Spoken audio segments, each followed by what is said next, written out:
Hello, hello. How you doing, everyone? It's good to be here. Here we are in July 2023. It's hot and steamy. For those who don't know, I'm coming to you from Japan. And today I want to share something that's happened since I've lived here. You know, I think if you're a photographer, you should always have a personal project. Of course, we all want to make a living, take better pictures, whatever, with your camera, learn to be a better photographer. But part of that is also you doing your thing every single day and showing your life. So today I want to show my life here in Japan and something I started doing now about almost 5 years ago. So I want to dive into a personal project, something I think every photographer should have. Whether it's your hobby or whether you're doing it as your career, I think everybody needs a personal project. Now, you can watch me anywhere that you like, be it, YouTube, Facebook, Twitch, Twitter. I'm coming to you live every single week at this time. So subscribe and check me out on YouTube. It's just MJS Photography there on YouTube. You'll see all this content there even after we are live. Let's go into this whole thing today about this special personal project. I discovered I love shooting dancers, always have, but in Japan, there's these different forms of dance, and one is called Nihon Buyoh. It's Buyoh. It is a classical Japanese style of dance, and I want to share that with you because I've met a dancer, and I've been documenting her now for the last 4.5, 5 years now. So, what is Nihon Buyoh? It is a classical Japanese style of dance, and it's taken from different styles of classical dance and all coming together, and it happens on a stage. So there are a lot of different types of dance that happen around Japan, especially throughout the summer. Like there's these different ways of celebrating, and people are in the streets dancing these special Japanese dances. But this one happens on stage, and it's more classical. And I was just happy enough, blessed to meet a dancer who is a specialist in this form of dance called Nihon Buyoh. And she is wonderful. Her name is Luna, and she's a Nihon Buyoh artist. Wonderful to see her perform. And she's always in a kimono, always wearing different types of kimonos, even through her daily life. I've never seen her when she's not in a kimono. It's not just her art form, it's her life. And because of that, I started documenting her and her form of dance. And I've learned so much. Now, as a photographer, this is a great way for you also to work on your skill set. Because as I'm documenting, I'm doing a lot. I want to capture every part of not just the performance, but her life as a dancer. And this is great when you are a photographer to learn how to tell a full story, not just get the main part. Like, say there's a game playing football. You're not just shooting the touchdown. That doesn't tell the game. You want to tell everything, practice, setting up, all that stuff.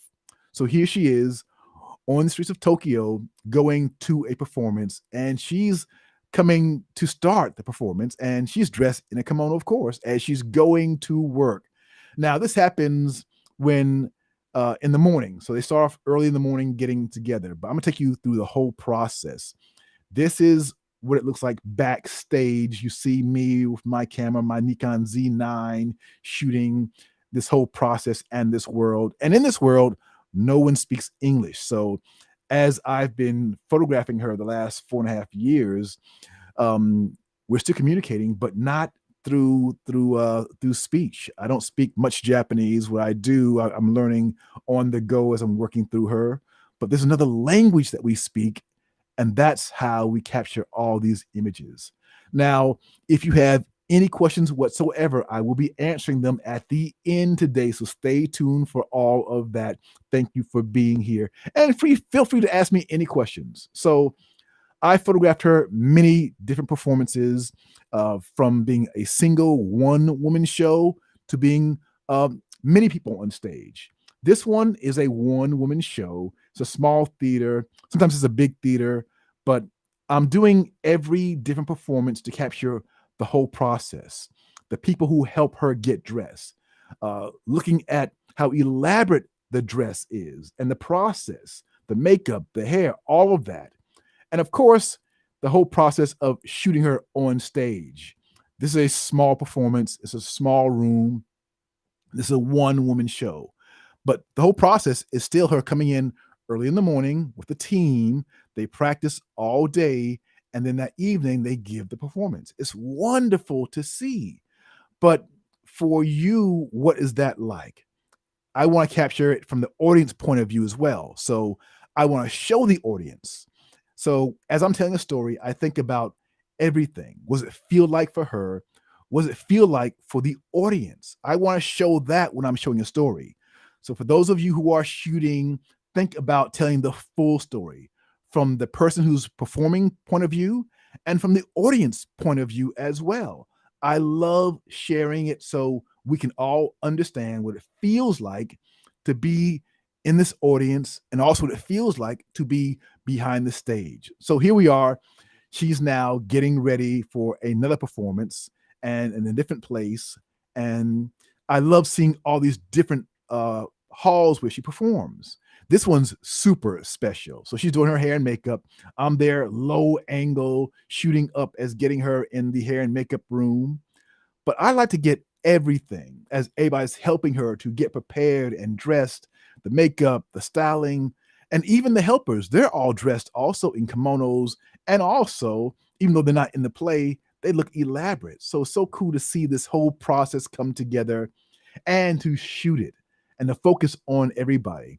So this one is many people helping in this play. Actually, there are three people in this play, all working to tell a certain story. So this guy is doing his practice. This is like them coming in the morning and rehearsing.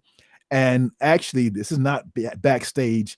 This is where they're going to do the performance, which makes this one super special. They're performing right here, and all these chairs, that's where the audience sits. Now, you got to take this into account because they're moving in this small space. The audience is right there, front and center, and they're doing a lot right in front of the audience. It's not like you're separated by having, a stage and then having the audience be far away. This audience is right there surrounding them. This is the rehearsal, but I want to show you how close everyone is and what they're doing in this space. So as he's rehearsing, he's going through, and he did this like 4 or 5 times.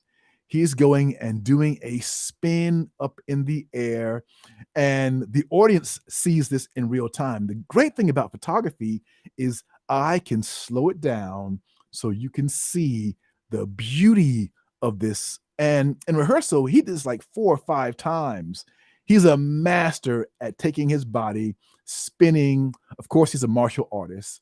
And you see this as they go through, and the audience gets to feel this front and center. Super cool to see. Super cool for me to document it and see all these stories that happen as all these performers come together and practice their art form. Just super wonderful to see. Now, I shot this with my Z9. I use a Z9 and a Z8, a Nikon Z9 and Z8. And I slowed it down so I could actually show a little blur. I think when I was shooting faster and freezing the action, you didn't feel the energy of him spinning. So I slowed my shutter down so I can get more of the blur as he went through and did his spin in midair. And it's just so cool to see how much control he had in this small space. So as an audience is all around him, he doesn't fall into them. and he has weapons as well. And they're going through audience all around, but they're masters at their craft, and it's just so wonderful for me as an American to see this, learn about this art style, and see them all come together each and every time and perform their craft. Wonderful to see. I wish I could do a spin like this, but that will never happen in this lifetime. Maybe next lifetime, we'll see. But this is just wonderful for me to document it and capture everything and see him hit his mark each and every time. Super cool to see. Super great to photograph and capture these moments and to learn about this art style. Now, there are three people in this play. The two guys are fighting for the love of the main person, who is the girl I'm documenting, Luna.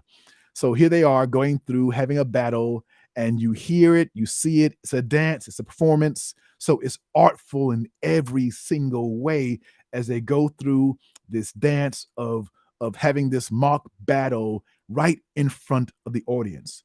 But they are still moving fairly fast, and you hear the sound of the swords as they come together. But before all of that happens, there's the preparation. And I love shooting them preparing to be on stage. So let me take you behind the stage now. What happens before they start rehearsing?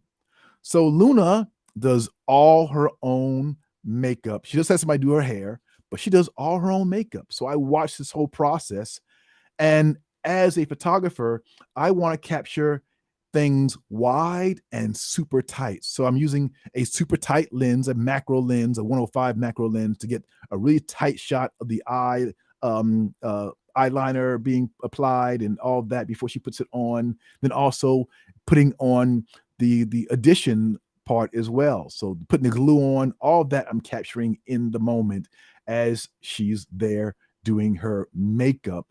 And for telling a story, you need to capture different points of view: super tight, super wide, pulled back, show motion, show still.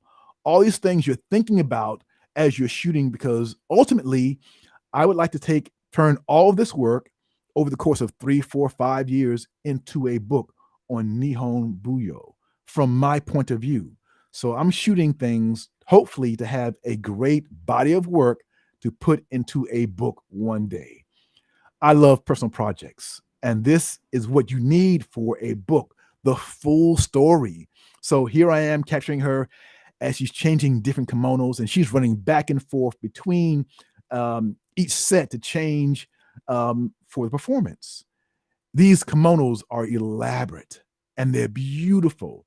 So for me, I want to capture every part of the dress, the costuming, the hair, the pieces, and watch them backstage as they change, how fast they change.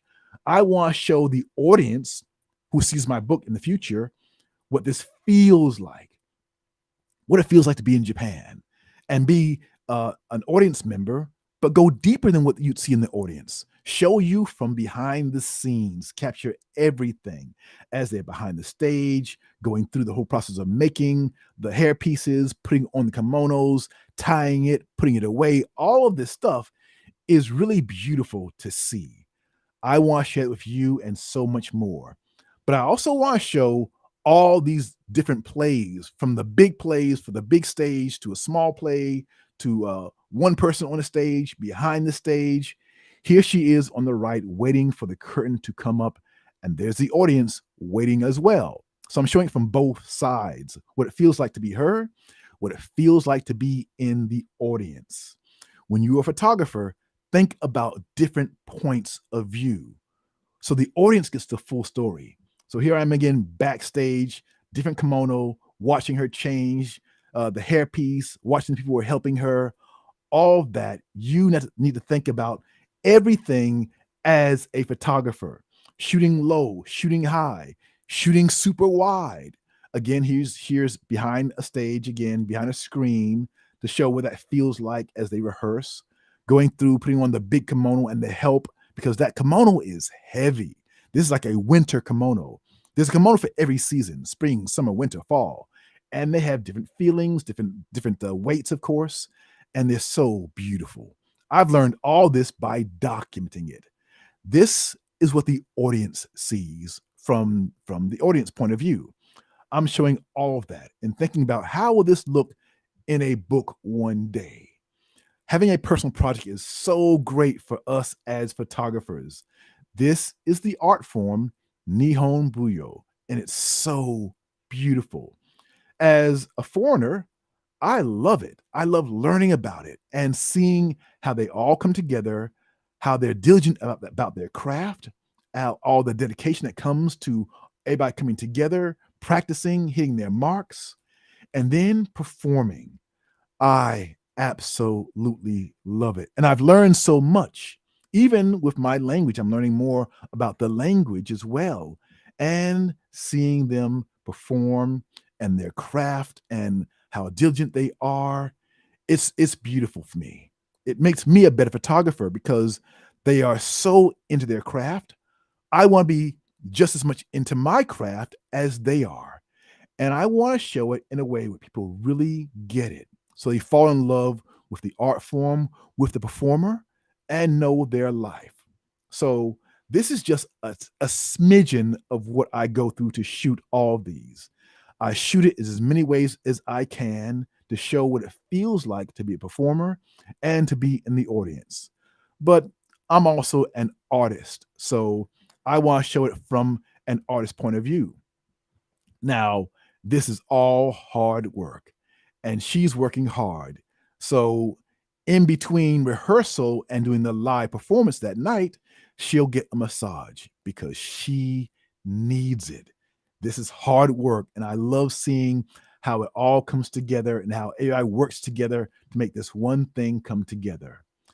I told you I'm doing this book project, so I want to shoot her performing, rehearsal, everything.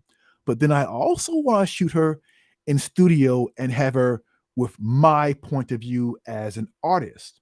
So I've been doing this as well. Take her in studio on days when she's not performing, and I'll shoot things like this. And this is me putting my spin on the work. Now, I live in Japan, and there are scrolls in Japan. So this it probably looks probably weird on a screen now, but this is made in the form of a gigantic scroll. It's about 12 feet long. So this hangs from 12 feet from the top of a ceiling to the floor, and you get this shown in the way a scroll is, a long vertical scroll. I love this about living in Japan. It's changed the way I view life, the way I view, so much. So as you are shooting personal projects, think about how you can shoot things and show how you feel as an artist, as a photographer. This is all my life here in Japan. And again, feel free to ask me anything you want today. But right now, I want to take a dive and turn into this month's, or actually this week's lesson. All this month, I've been talking about different points of photography and lessons. And today, I want to go into something that's a little more personal. We all have families. So I want to talk about today something very different. If you're just tuning in, I'm Matthew Jordan Smith. I've been a professional photographer for years. I love this industry. I'm also a Nikon ambassador. I'm from the States, from the United States, but I live in Tokyo, Japan. Now, today I want to focus on how you can shoot better. That's the monthly theme. But this week, we're talking about family portraits, how you can take better family portraits. Take my green tea. Good for your health. Learn that living here in Japan. So I have my green tea every single day. Now, let's dive into family portraits. What is a family portrait? I've done a lot of family portraits. This is Sam Jackson with his wife and daughter. And I shot this for a cover of a magazine. And with magazines, you have meetings about what's going to be the cover, how it should feel. And for family, it needs to be close and tight. So I didn't want any space between the family because it shows the intimacy of a family. So here you'll see Latanya, the wife, right next to Sam in his chest. the daughter right next to Sam as well. All three are like the faces are almost touching because that's what a family is, close and should be intimate. And that's what I want to show when I'm doing a family portrait. This is the traditional family portrait. Here's Vanessa Williams and her family doing a family portrait as well. Now, these are all done for big assignments. So I'm showing you big jobs for assignments where I'm doing family portraits. And I love doing this. I love having fun and shooting my friends who I've known for a long time and shooting their families, all the family, grandparents, kids, everybody close together. It's intimate and it should be intimate. But there's more to a family portrait than just showing families this way. Yes, it works no matter where you are. I get hired to shoot families all over the world. This is an assignment I was hired to do in China. I'm there in Beijing doing a socialites family. I love doing this stuff. And today I want to talk about not only the family portrait as we know, everything you've seen up to this point has been traditional family portraits, but we all have families. So what really is a family portrait and how can you do better at taking family portraits? A portrait can be anything. So here's a different spin on a family portrait. This is Angela Bassett and her husband, Courtney B. Vance, and I did the family portrait for them, but I want to have fun and show what it feels like to be a family on Thanksgiving. So here I am. I had them where I shot first Angela Bassett and Courtney Vance by themselves cutting the turkey. And I had them imagine the families around. Then I had them all change clothes and the entire family, the kids and the parents, come together and sit on the right side. I shot them all together there, pretending that their family is on the other side, had them go and change again, come back and all sit on the left side and all imagine they're talking to each other. And then I put it all together in post. This too is a family portrait.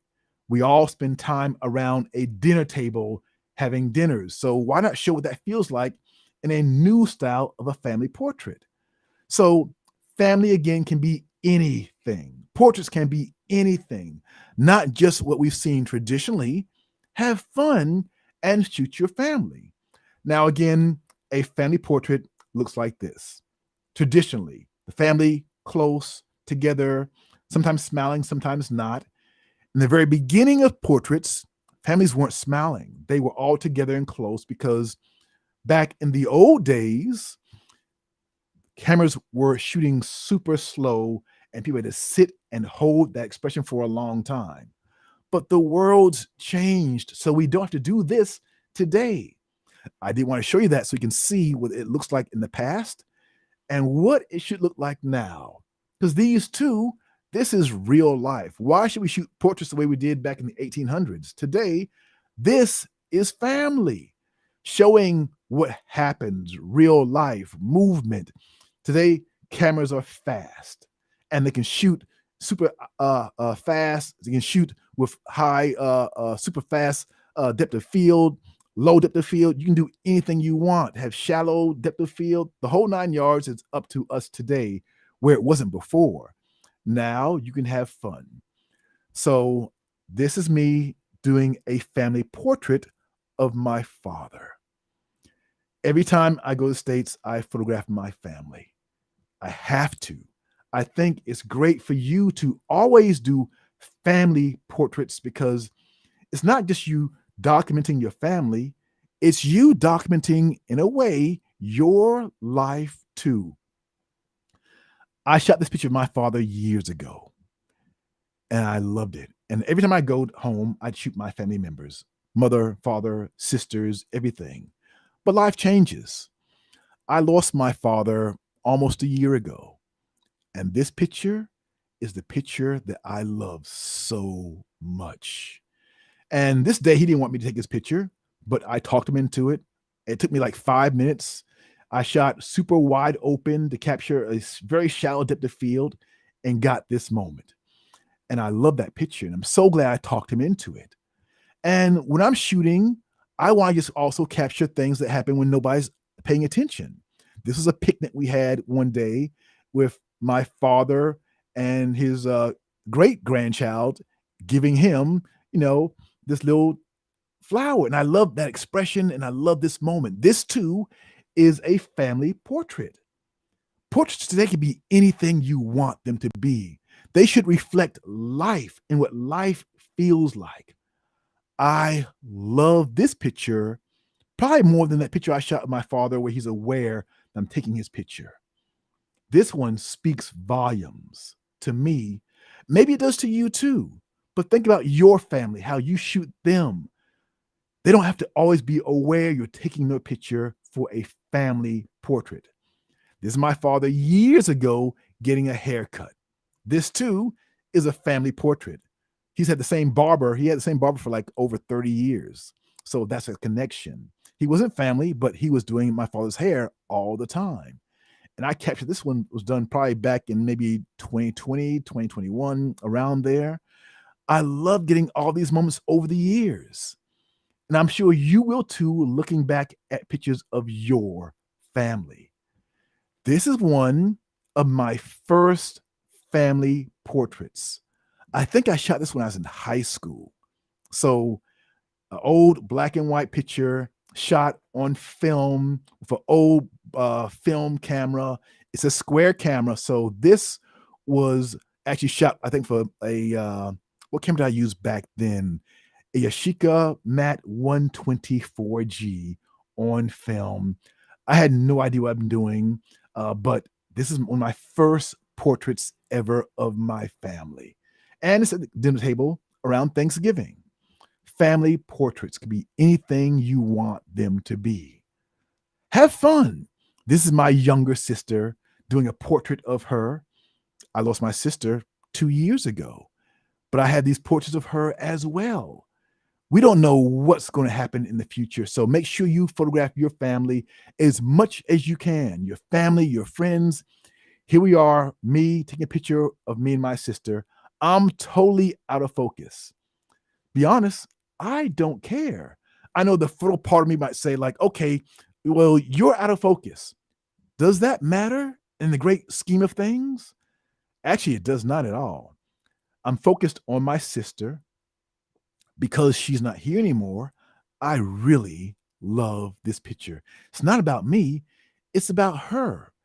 And here we are close together, my arm around her, and I got this picture. And I love it. Family portraits are connection, close together.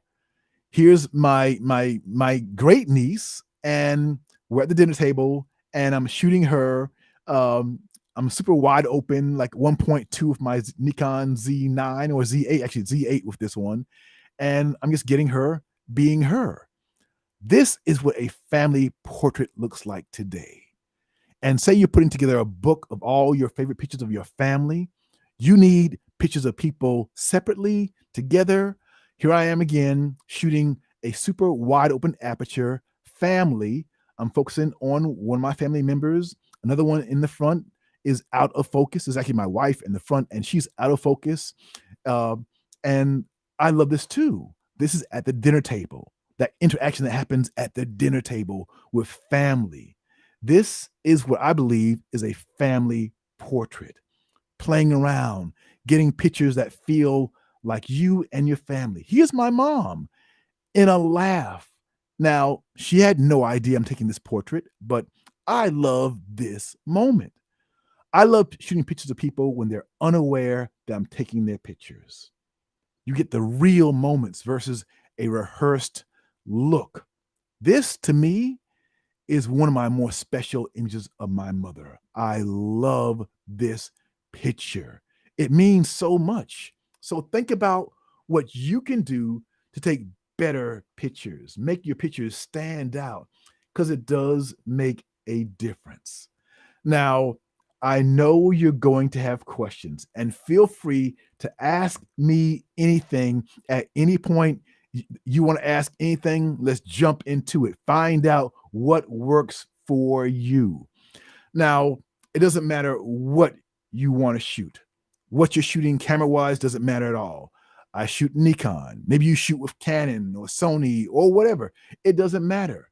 Find your favorite camera, your favorite lens, and get to work and just shooting and making things come together. The family portrait, we all have families or people you love. Maybe you're not in a good relationship with your family. Shoot the people that you love, your friends, your family. Get in the habit of shooting things that you love all the time and watch how things come together. Now, it's wonderful to teach your family doing things that are also off the cuff. Like this picture, I absolutely love my great niece as she's just being herself, having a ball. Her face is covered up. Yes. Does it matter? I don't think so. I love this picture. And it's part of my new way of doing family portraits. My mom going to church. She can't walk that well now, so she has a chairlift that brings her down. I love this moment. I love this picture for so many reasons. I probably like it better in black and white, but it's a timeless, beautiful moment. That's the essence of my mom. In the hat, dressed, shoes, that's always been her. I want to show, if I'm doing a book of her in the future, every part of her. And yes, I'll do portraits as well, where I have her sit down and I'll do a portrait when she's aware I'm taking her picture. I need those too, because I want to have the full story when I'm taking and telling my story. There's my father's picture up on the wall and my mother's picture there. My father's gone now, but this is a way I had them together in a portrait. So have fun as you shoot pictures. Think about telling a full story. My nephew playing in the yard. I love these moments as well because this too is a family portrait. Both my nephews playing together, running from around in the backyard, playing. This stuff is real life. And today, portraits should be real life. Photography is changing and evolving and moving. And that's what a portrait should look like today. Not like it looked back in like the 1800s. Things have changed and they're going to keep changing. And as a photographer, you should evolve as the art form evolves too. Get out there, have fun, document your life. Yes, you got to learn photography to do that.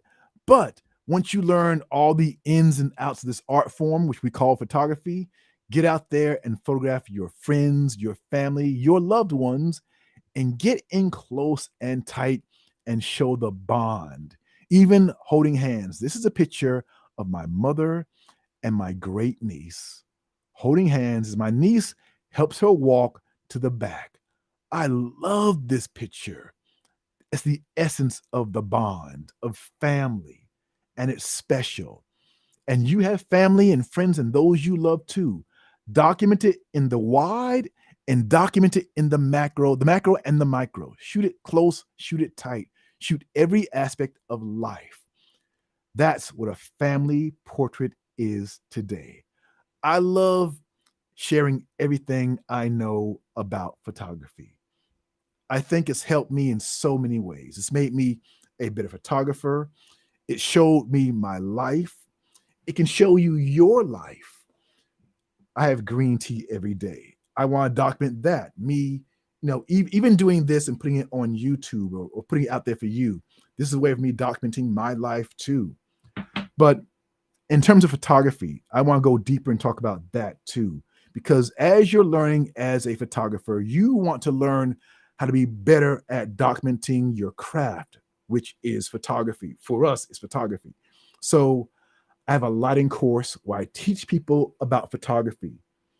I also teach everything we've talked about today in detail, telling personal stories, having a personal project. But to do all of that, you have to know about lighting, where it comes from, how to manipulate light, how to make it special so it feels like you. So your pictures have your thumbprint on them. So my course is called Photography Lighting Course. It's a course that teaches you all about light. But in this course, you're going to learn about life as well. This course is a step-by-step system for learning all about photography, lighting. But in that process of learning about lighting, you're going to learn a whole lot more. So I've got modules that you learn online. These modules you can take and learn anywhere you are, anywhere in the world, anytime. You've got 24 access to all of these modules. That's the online component of this course. But this course, because life happens and changes fast, there's a weekly live session. So there, I'm with you every week for 1 hour to take your questions live. You see me, I see you, and we all work together with all my students in learning the craft of photography lighting. That happens once a week. So this course is 2 components, online and weekly live training. Now, the online part, it is kind of like me still being there beside you, teaching you how to learn and experience lighting and photography. I take you through the course step by step. The modules you can refer to over and over and over again once you join this course. But the weekly live sessions, that happens every single week. And that's where you get assignments. You walk through the assignments, you learn them, and you give me your images so we can go through and critique them and learn how you can be better at your craft of photography. Yes, we go through all parts of photography. Training is here for you. So you're going to have questions. You're going to have your experience dealing with your cameras, your lights, your problems. You ask that every single week, and I answer your questions every single week so you can be better at your craft. That's how we all get better. Now, this is what my students are saying about this course. Photography. I've been involved with some other Facebook groups, and kind of you don't get as much interaction. But with this one, you get a lot of feedback. So it's great. Whenever I've had plenty of questions already, and everyone's just been so friendly and willing to jump in and help, and everyone is truly willing to help. And the other great thing is the modules that you've created. I've already gone through them multiple times, and I keep going back and referring to the modules. So, whenever I have a photo shoot or anything coming up, it's great to kind of have that to refer Yes, back you to. are going to have questions as you go through this course. I love helping my students find success, get through a problem, get through a hurdle that they may be having. And my students come from all over the world. They're here to learn together with you. You all come together every single week. We all learn together, grow together, learn to be better photographers. I give them assignments. We work on personal projects as well. You learn lighting and you learn so much more in this course. That's how you learn. Now, you have 2 ways to join this course. You can break it down in monthly installments, or you can pay it all at once. When you do, you are a member of photography lighting course, and you get to join in and learn with everybody else as you prepare to become better at your craft. When you join, you get a lot of different things. You get 24/7 access to the course, all the modules, private one-on-one, a private Facebook page, weekly live sessions, and you get the course for life. There's lifetime access to the course. You pay one time, and you get all this for a one-time payment. Gives you all the course and everything as a lifetime course access to this course. So years later, you can still refer to all these modules online and still come in for the weekly live sessions. That's what you get in this course. Now, when you first join, you need to come in for 30 days and try it out and see that this is right for you. That's how much I believe in this course. It's made just for you. I do want to remind you that I'm going to answer all your questions today at the very end, and we're almost there. This is all about taking amazing pictures, helping you improve your skill set, be a better photographer. That's why I'm here live right now, to help you. And now it's time for all your questions. You can use the chat area and ask me anything you want. I see this one question from Chris, like, is this available to rewatch? Yes, it is. If you go to my YouTube page, you can watch this anytime you want. All of these will be live on my YouTube page all the time. So please go back, Chris, and rewatch at any time you want.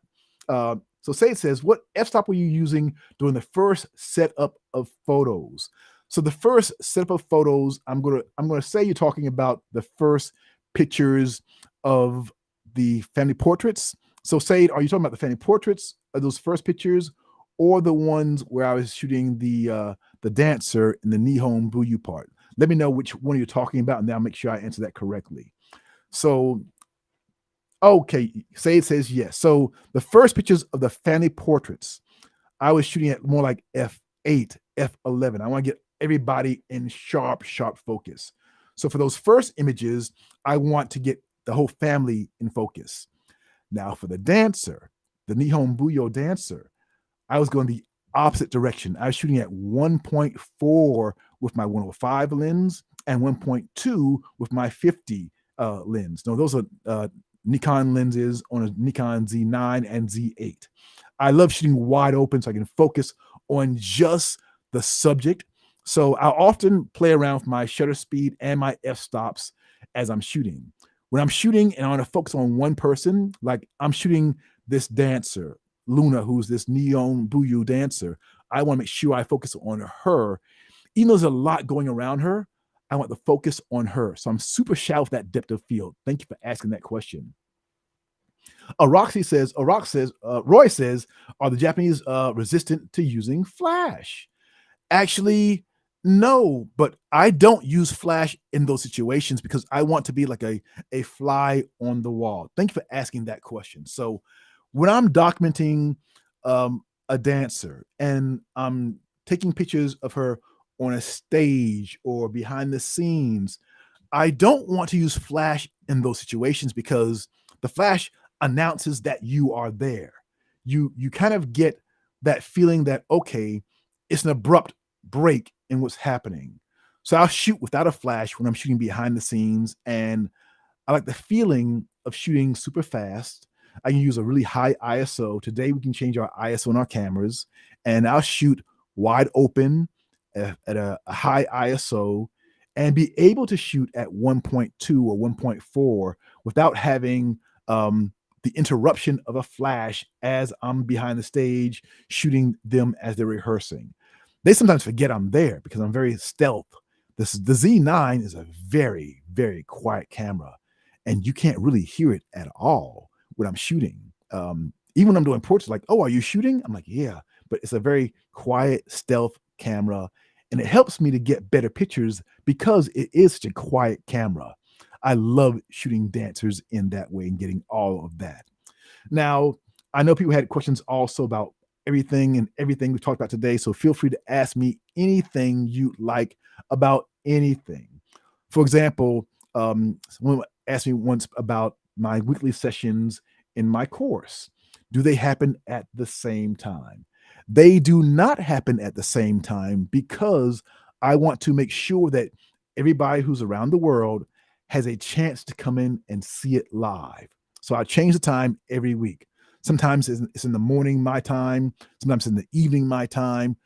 So it's East Coast time, early morning, or late night or afternoon, East Coast time. So I change it around so everybody, no matter where you are in the world, you can see it live during the week. And they do stay up on the private Facebook page as well. Now, to be a part of my course, it's super simple. Just go to photographylightingcourse.com. It'll put you right there. Super easy. People ask about the gear also. Do I need a lot of gear to be in the course? No, you do not. Come with what you have, no matter what it is. Maybe you only have a camera. That's all you need to get started in this course. I like when people come in and I can teach them where they are and guide them on the course of what they need. Maybe you've never touched a light before in your life. I'll help you in deciding what's the first light for you. Maybe you do have lights. I'll have you put those lights away and learn with one light first. That's how I teach you all that in this course and so much more. So feel free to jump in at any time and be a part of this course. You can just go to the QR code to hit that link, and it'll take you right to the sign up page to learn and enjoy.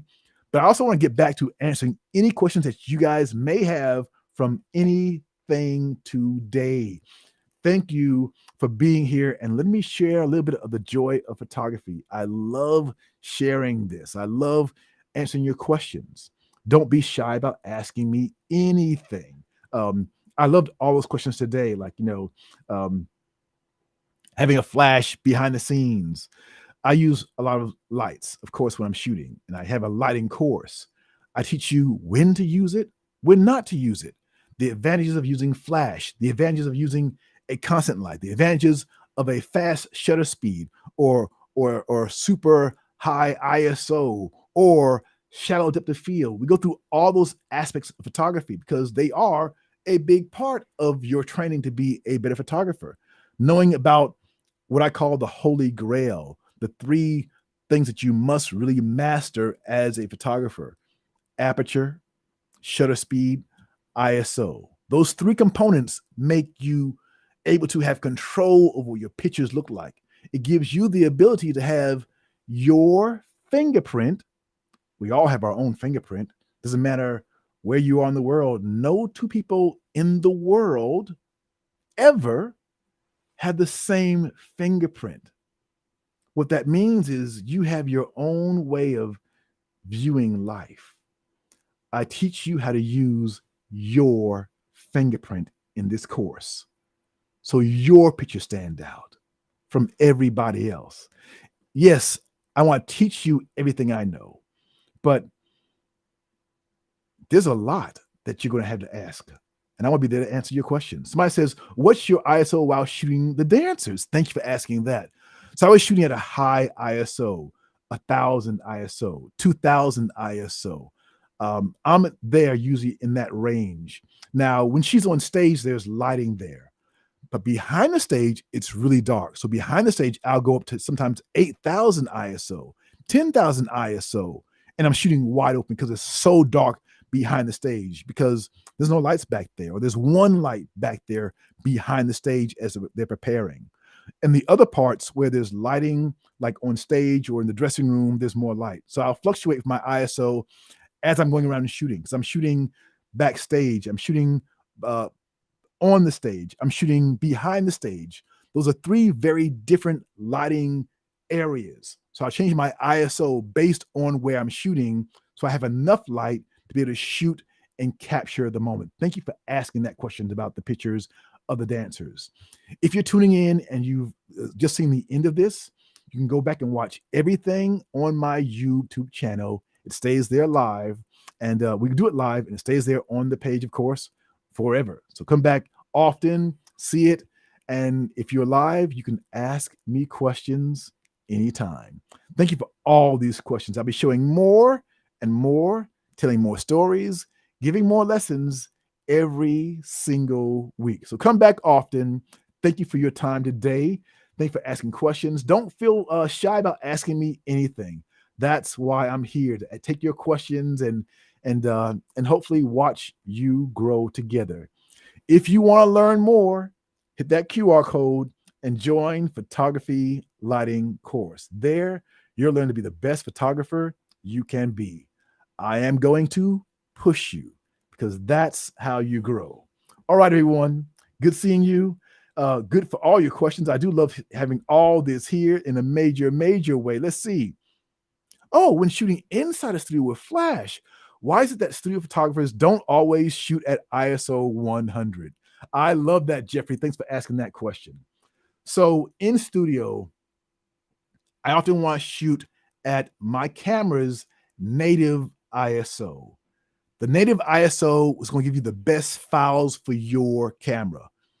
If you shoot with a Nikon Z9 or Z8, that native ISO is ISO 64. That will give you the best files for your camera. Some cameras, the native ISO is ISO 200.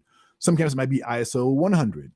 In studio, you can shoot at your native ISO. If you're using flash, strobe, you can have the ISO that fits your camera as the native ISO. You get the best files that way.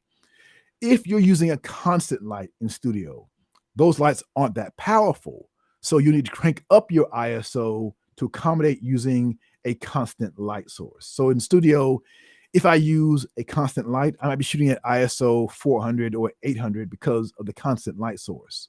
Or if I'm shooting, say, strobe light, and I want to shoot where I have a fast recycle time, I'll have to sometimes like change my ISO as well and have the power down really, really low so I have a fast burst and capture a fast sequence of images. So those are all situations where you'll change the ISO when you need to. All this and more is going to be on my YouTube channel, so check it out when you can. And again, feel free to ask any questions that you like. I'm here for you guys, so ask away any questions you have about photography, period. Yes, I talk a lot about lighting, but ask me anything you want to know. If you got a problem, put it on here in the chat. Let's talk about it and let's answer your question. All right, everyone. Thank you for your time. Thanks for being here. Love all these questions today. Super cool stuff. I'll be back again next week. And I look forward to seeing you all very soon. All right, everyone. Time for some more green tea. I'll see you soon. Bye, everyone. Oscar Samades.